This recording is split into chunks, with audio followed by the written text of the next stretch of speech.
Welcome, Aaron, to another edition of our Yoga Surfasana training together. From Toronto to California, different places, but same space. So we're going to start by breathing today, just getting into a nice, comfortable seated position, remembering ankles underneath the knees, or if you prefer, because you're getting more and more flexible, you can bring your heels closer towards your tailbone, whichever you prefer. Let's take 2 deep breaths in through the nose and then exhale through the mouth, full release. So it goes.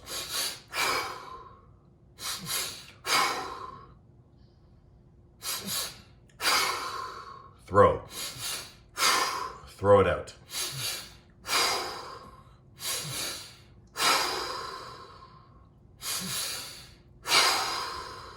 Like a drum hit.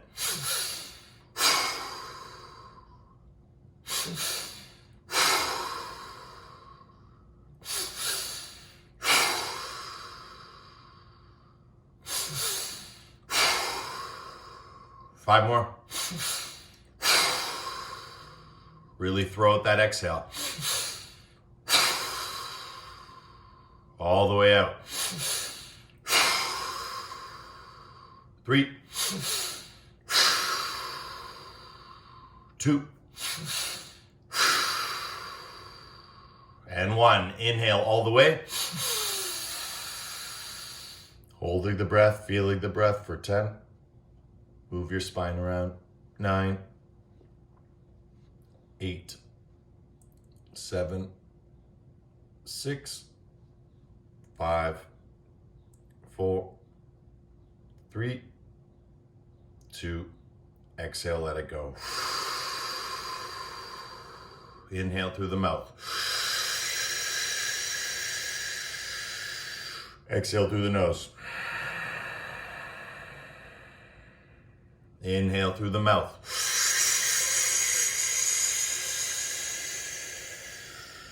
Exhale through the nose. Changing that cycle of breathing changes the anxiety. Inhale through the mouth. Drink it in bed. Exhale through the nose. Feel that smoldering, that tempering. Breathing through the mouth. There's the tempering. Exhale, feel that smoldering, feel that flame. 5 more.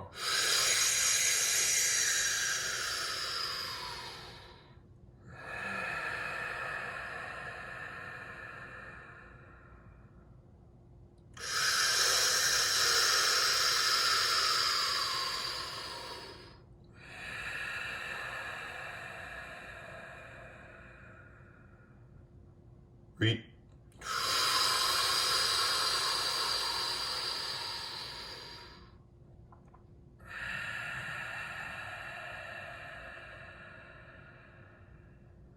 Two.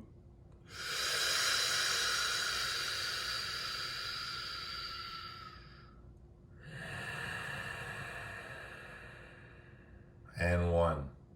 Okay, deep breath in.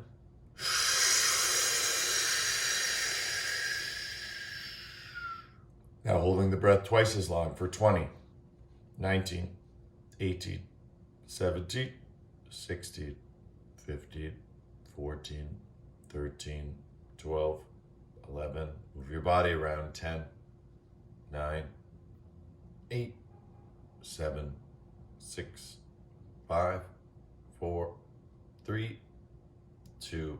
Exhale through the mouth. Inhale through the mouth.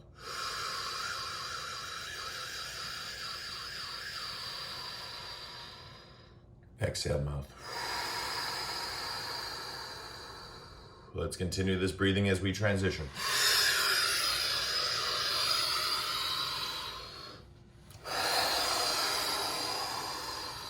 Inhaling, exhaling through the mouth. Moving through squat. Getting grounded.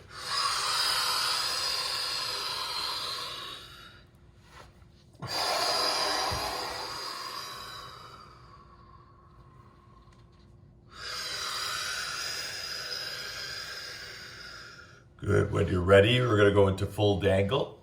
Exhale, let it go.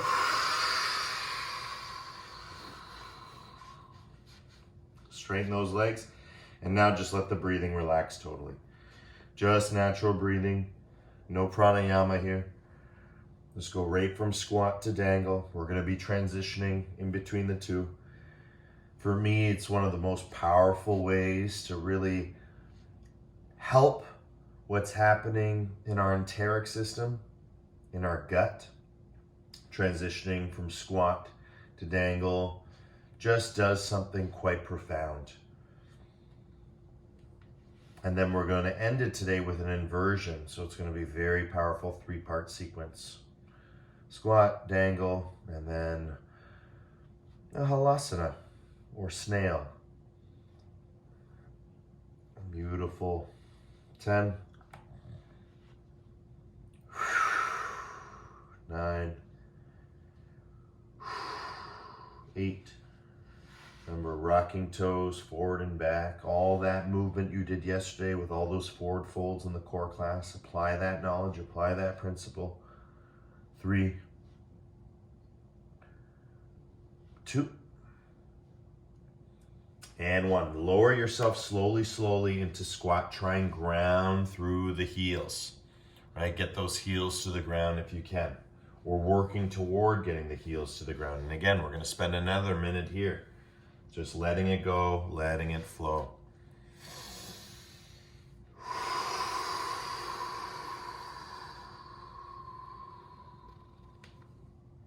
Again, feel the natural breath. If you find yourself not breathing or not aware of the natural breath, go back to long, deep, peaceful breathing.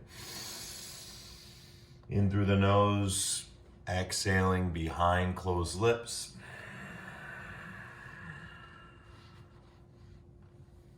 And really find that calm. Just working it through that squat for the first round. Learning to get comfortable with the position, learning to get comfortable with left and right, working one side, working the other side, and lifting ankles accordingly. And remembering too, you can always have, pillows underneath your ankles if you want to work on just giving yourself a little bit of a base in time if necessary. Good. 10, 9, 8, 7, 6, 5, 4, 3, 2, and 1. Back up into dangle. So right away, we're just transitioning through. Find your way into dangle. Let it go. Let it flow. Remember, moving forward and back, right? You can hold on to your elbows now, get a little bit heavier. Let the weight of your body take over. Head relaxes. Upper back relaxes. Lower back relaxes. Tailbone is pointing straight up to the wall as we shift our weight forward and back. That tailbone's going higher and higher up into the air as the head drops down. Again, they're reciprocal movements, the head and the hips. And really just move your heart around. Remember all those micro movements that will really help squeeze out any extra signal, right? Actually, in this case, it'll be any extra noise so we can clearly hear the signal, right? The sound of our hearts or our heart space, that calm, that peace, that steady, infinite happiness that abides within and all around us. Good. 10, 9, 8, 7, 6, 5, 4, 3, 2, and 1. Good. Last time, we're coming down into squat. Let's find our way once again. Really feel, right? Really know, really show yourself what it is you're doing, what it is you're working through. Again, moving around at your own pace, with your own direction. What feels right, what feels good, what feels well. Because health and wellness are connected, right? Health for the body, wellness for the mind. What we talk about all the time, micro movements for the body, stillness for the mind. Right? They're just derivatives, they're just synonyms of each other. And see if you can find a little bit more peace in that squat now. Let's see if we can just kind of find some stillness as we hold the position. All right, let the head relax. Again, let the hands relax downward. Just let everything relax, let everything flow, let everything go. And you'll feel it. And you'll feel it in that tailbone. Okay, curl that tailbone. Just like doing spinal tilts on the ground when we move the tailbone forward and back, just moving that tailbone a little bit, getting the movement more and more subtle, more and more through your awareness, finding that proper place, that powerful place.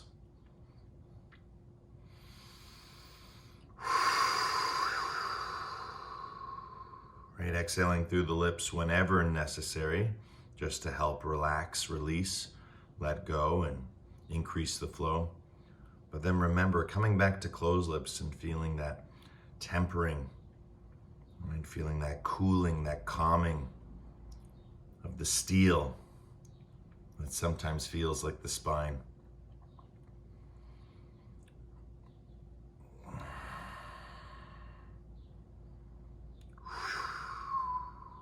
And so, becoming yoga warriors, we free ourselves of the worry. We let go and let be.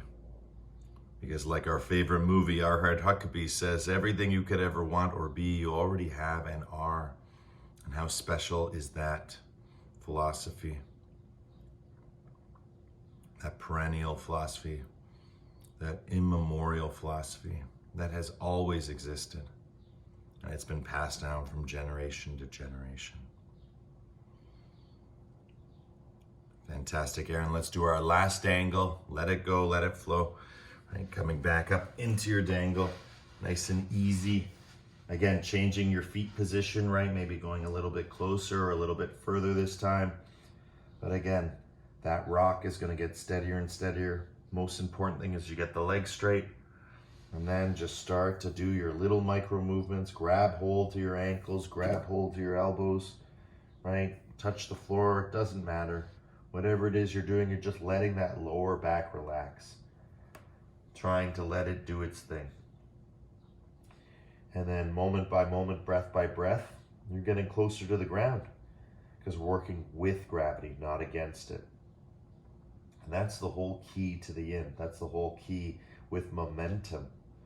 Right? Working with the curve, working with the line, working with the trim. Right? Not against it. Right? Gravity is our ally.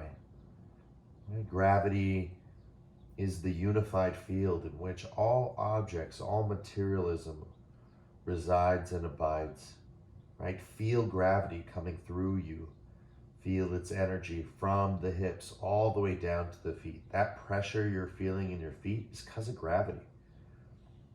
No gravity, you wouldn't feel that pressure. If we were on the moon, this yoga would look very different. Right? Gravity is the key source. And when we breathe, we unlock that source code within ourselves. We awaken that junk DNA scientists called, which is just unknown DNA. And we start to see the sequence within ourselves, see the infinite potentiality, see through creativity and style, the passion, the practice, the purpose. 10 more breaths here. 9.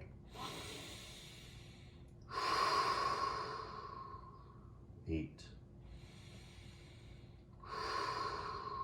7, 6, 5,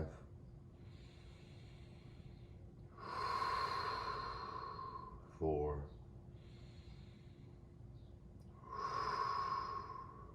3,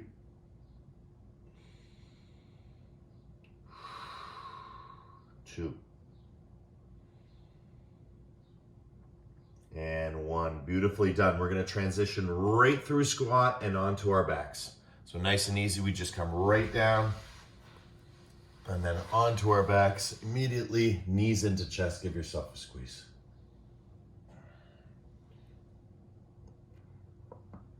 Right, relax your head, relax your shoulders. Let everything go, let everything flow.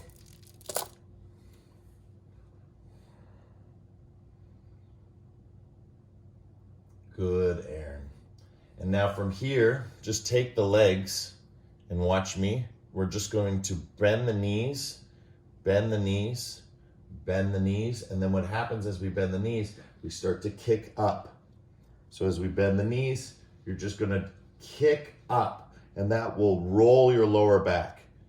That's it, it's super easy, super nice, right? Make sure your chin is tucked just like in core. That's it, Aaron, that's what we're going for. That's it, right? All the way back. Now you don't wanna touch the floor. You just wanna get into a position of a spiral. And that's why they call it snail pose. You wanna be a snail in its shell. So as we go back now, hips are up in the air. Use your hands to help you. So I like to put my hands, some people like to put them under their thighs. I like to just touch the backs of my heels and then I relax my head, right? You can do lower back as well. You can frame it, but that sometimes gets a little aggressive because you start to move the hips a little too much. So again, up to you, what you choose to do. You can hands on lower back, hands on thighs or elbows on thighs, or you can go all the way to the top towards the feet and then simulate like the dangle. And here we are in our inversion. You want to balance just like you were doing with the squat and with the dangle, but now the weight is on the back of the heart, right? So it's not in your head, right? It's in the back of the heart. So I don't even say it's not even on the shoulders. I used to cue the shoulders, but it's kind of moving from the back of the heart to the shoulders. If you get to the lumbar, you've gone too far and you'll fall out. So again, we're just shifting that weight forward and back, just like we were doing when we were in dangle or when we were in squat. Start to massage out those vertebrae on the upper areas now. And again, using gravity, but in the other direction, right? Going with the flow of gravity, going back into that forward fold, but in a different way. Okay. And again, for those who can, right, you can straighten the legs, curl the toes, and go for full halasana, but that's not really what we're doing here in yin. We're trying to relax here, trying to let go here. So 10 more breaths. 9, 8, 7, increasing circulation through respiration. Remember, whenever we invert ourselves, we're double timing the circulation just naturally, right? The blood has to work twice as hard now to bring fresh, rich oxygen blood up towards the feet, right? So we're getting a cleansing and a clearing, and you'll feel it when we come out of it. Very, very powerful. Good. 5, 4, 3,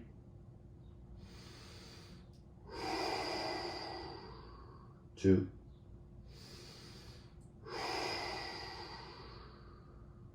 and 1. Good, Aaron.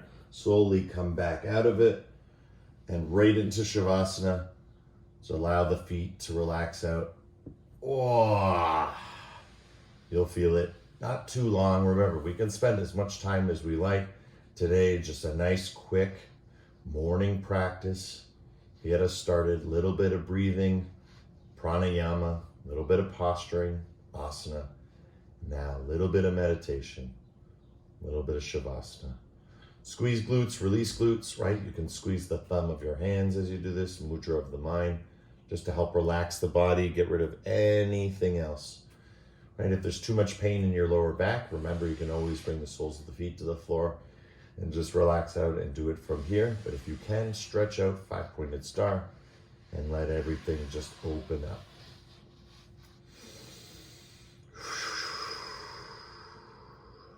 Feel yourself grounded. Feel everything within you is being literally absorbed, completely absorbed by the ground. And when you can feel this feeling, when you can feel that you're pressing into the ground, then we feel the verb grounding, that feeling of being connected to the earth. For all ground, no matter how high you are in the sky, if you are on ground, you are connected to the earth. And the center of the earth is always present, no matter where we sit. Just like a ball, if you were to put a skewer, right, or an arrow from any point, it would pass right through the center and on to the other side. Just like we used to believe as children, if you were to dig a hole, right, from one continent, would you show up on the other? And the answer is yes, but you would have to pass through the center. And the same goes right now, right here. The center of the earth is connected to us. The center is ourself.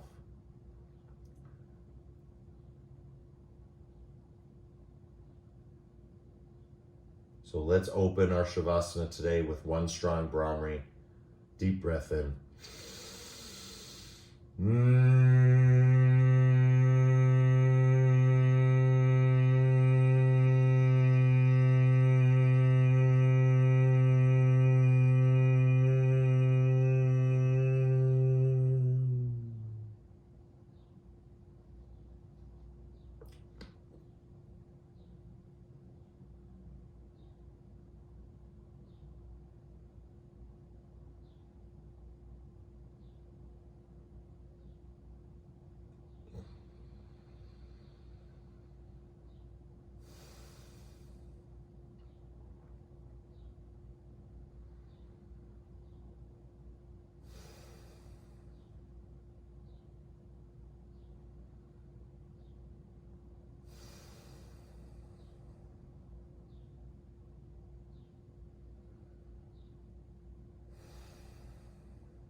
Ten.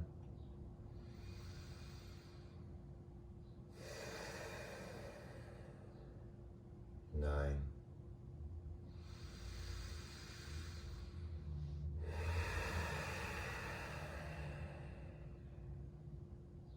8.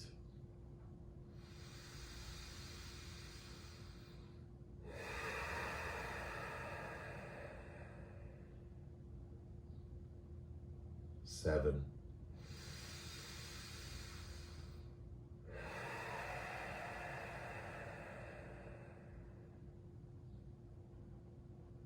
6.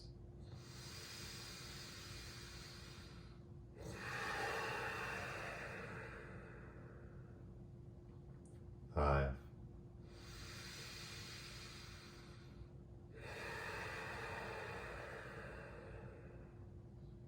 4. 3.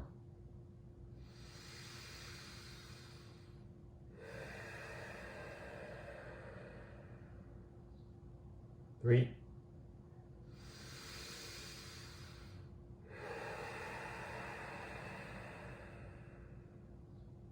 2, 1.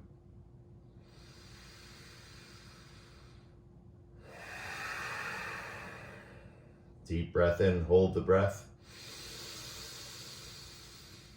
As you hold the breath, bring the feet towards the floor once again. Bend the knees, draw your arms up over your head, stretch back, reach back as you hold the breath.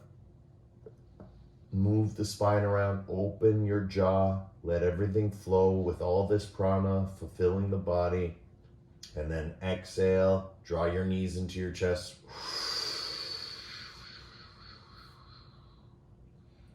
Push those knees nice and gently with the natural breath towards the floor.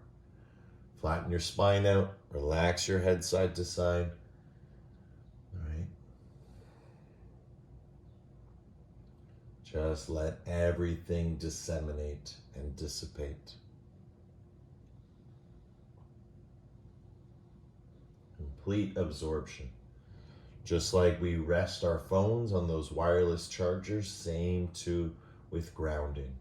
Right? We now have the technology through the yoga, through the consciousness, to be able to relax, but also the ability to recharge and restore, to let yesterday be behind us, tomorrow be in front of us, and for today to abide within us.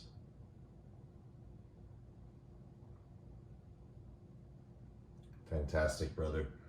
Relax those feet to the floor. Twinkle the fingers like stars. Relax the head. Just windshield wiper those knees a little bit left and right. No big deal. And when you're ready, roll onto left or right side. Let's come up to a comfortable seated position. Perfect. From here, same as before. Heart forward, heart back.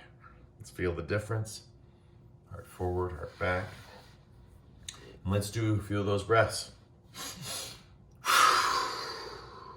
Feel the difference now, right? Try and do the double tap.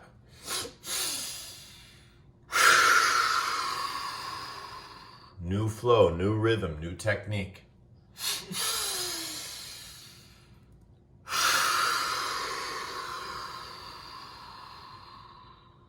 Good, side to side.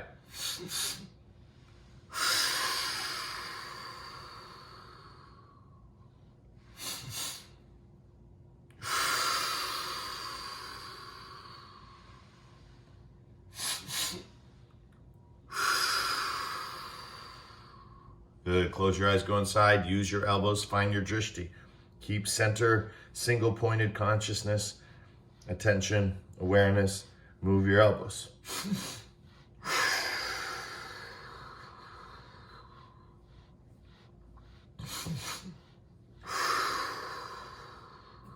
And then follow your elbows. Let your gaze follow your elbows. Twist, twist.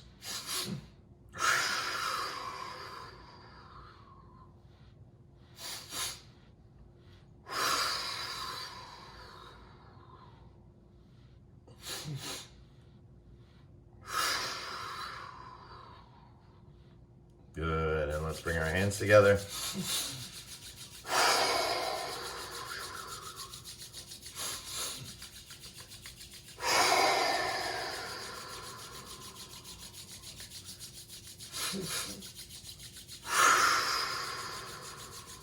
Draw them up over your head and bring them back over our heart. Come back to natural breathing and just let the hands open up. Feel, feel, feel. When we do almost that double tap breathing as we inhale twice, we're really, really working with oxygenation, and we're freeing ourselves of the carbon, right? We're exhaling a lot of carbon dioxide out of the body, and we're drawing in a lot of oxygen. And it's harder to inhale than it is to exhale. And the reason that is because we actually work the muscle. We contract the diaphragm when we inhale. So it's just like working your bicep. You contract the bicep, right? You contract the diaphragm, you inhale. And when you exhale, you're actually releasing it. It's actually when the muscle relaxes. And that's why we're creating that 2-to-1 ratio. The double tap is to really engage those breathing muscles so that we can encourage more exhalation. And of course, people who are depressed, they have very short breathing, very short and shallow breathing. Those with anxiety, very quick and rapid, short and sporadic breathing. But those who abide between those places, right? Doesn't mean we don't have it, just means we can regulate it, are able to be coming back to baseline, back to long, deep breathing through the pranayama to natural breathing. And that's what we're feeling right now. Just the awareness of the breath going in and out, or it going out very subtly, very sweetly. And from our different places, let's now move a little bit deeper into the subtle spaces by doing one more Brahmari as we slowly bring the palms together. Deep breath in.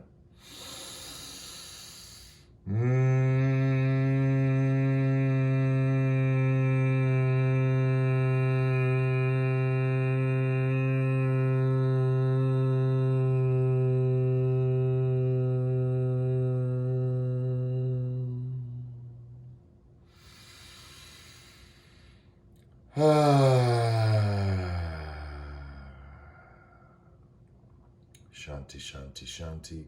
Peace, peace, peace. In our hearts, in our lives, in everything that we see, are, and be. The divine in me sees and shares the divine in you. In love, with love, through love. Thank you so much for coming out today. Daily practice is living wisdom. Namaste.